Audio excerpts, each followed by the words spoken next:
त्यांचं स्वागत आहे.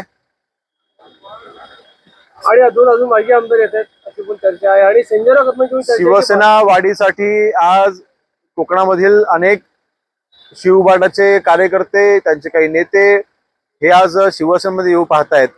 नक्कीच त्यांचं मनापासून आम्ही स्वागत करतोय. त्यांनी यावं. शिवसेना पक्ष जो वंदनीय बाळासाहेबांना अभिप्रेत जे काम होतं शिवसेना पक्षाकडून ते खऱ्या अर्थाने माननीय एकनाथ शिंदे साहेब करतायत.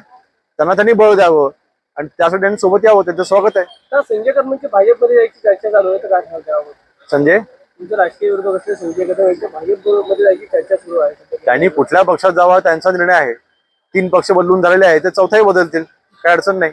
संजय राऊत वारंवार महायुतीबद्दल विधान करतायत. संजय राऊत महायुतीबद्दल कसं आहे, फक्त टीव्ही चॅनलवरती दिसत राहणं हा मूळ त्यांचा उद्देश आहे.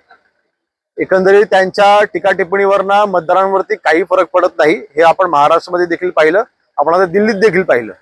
एक हाती सत्ता जिथे भाजपला मिळालेली आहे आणि जवळपास 27 वर्षानंतर सत्ता पालट हा दिल्लीमध्ये झालेला आपल्याला दिसतोय. म्हणजे भाजपला तिथे जे काही बहुमत मिळालेलं आहे आणि मला वाटतं जनतेने आता कौल दिलेला आहे की माननीय पंतप्रधान नरेंद्र मोदी साहेबांचं जे नेतृत्व आहे जनतेने मान्य केलेलं आहे. अशा वेळेस संजय राऊतच्या एका व्यक्तीला कोणी महत्व देत नाही, आम्ही देत नाही.